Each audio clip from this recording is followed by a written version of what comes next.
Bonjour et bonsoir à toutes et à tous. Bienvenue à cette nouvelle édition des formations sur la radio-télévision Faris.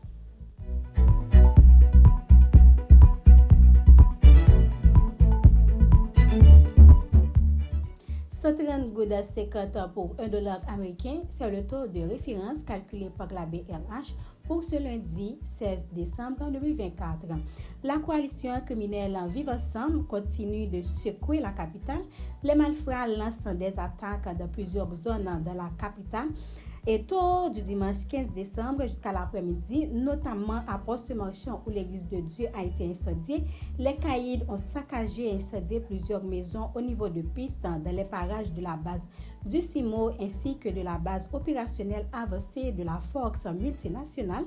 Des détonations ont été également signalées à l'entrée du village Solidarité et Delma 19. Kenzie alias Jeff Mafia, présenté comme le deuxième chef de la bande criminelle à Barbecue, a été abattu par la police nationale d'Haïti hier dimanche au matin à Fort National, a confirmé Lionel Lazare, porte-parole adjoint de l'institution policière.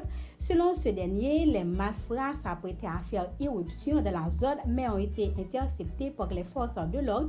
Plusieurs autres membres présumés de gangs de la coalition Vivre Ensemble ont également été tués lors d'échanges de tirs.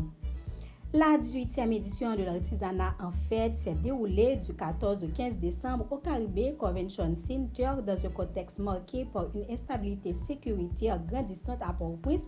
Malgré les menaces des gangs armés qui frappent les environs de la capitale, l'événement a rassemblé un large éventail d'artisans, peintres, sculpteurs et artistes décidés à présenter leurs œuvres au public.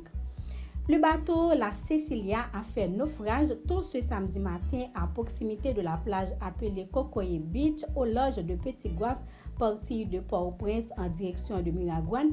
Le navire en transportait un nombre indéterminé de passagers. À ce stade, une vingtaine de survivants ont été repêchés, tandis que plusieurs personnes, dont un policier de la garde-côte, sont portées disparues, a confirmé Éric Prévost Jr., directeur général du service maritime et de navigation d'Haïti, Semana. 2 semaines après le massacre de Waf Jérémie, où plus de 200 personnes ont été tuées par le chef de gang Mikanor, Altesse et consorts, la situation reste tendue, incertaine. Le gouvernement d'Alix Didier Fils-Aimé a promis de rendre justice aux victimes et de traquer les responsables de ce crime odieux. Les signataires du consensus du 21 décembre dénoncent une transition post-Ariel Henry mal engagée.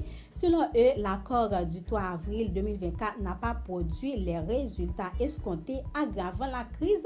Ils appellent à un retour immédiat à la table des négociations et présentent 13 propositions clés, dont formation du Conseil national de sécurité, adoption d'un budget rectificatif pour lutter contre l'insécurité, mise en place d'un organe de contrôle des actions gouvernementales, nomination dans les directions générales avec 30% de femmes.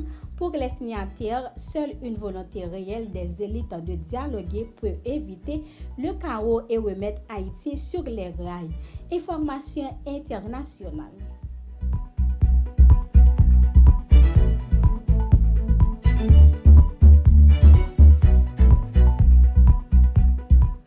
Les bombardements israéliens se poursuivent presque quotidiennement à Gaza, dans le camp de réfugiés de Nusra au centre de l'enclave palestinienne. Une frappe israélienne a fait au moins 22 morts.